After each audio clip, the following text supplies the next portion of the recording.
right, to formulate a new conceptual idea, right? Multidisciplinary is when mutually exclusive disciplines converge. Cross-disciplinary studies is when you take an explanatory position of one discipline within the context of another. So we are approaching mental disorder from a cross-disciplinary, a multidisciplinary, and a transdisciplinary, and also an interdisciplinary perspective, which interdisciplinary falls within the category of where mutually exclusive disciplines sort of permeate each other to formulate new ideas or groundbreaking paradigms. So we're taking these approaches and we're exploring multiple disciplines simultaneously. We're looking at mental disorder from a philosophical perspective.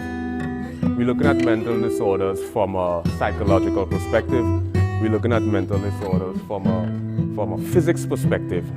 We're looking at mental disorders. My infatuation is more within the context of, like a geometric reference point before, it's like a geometric foundation for drawing. Yeah.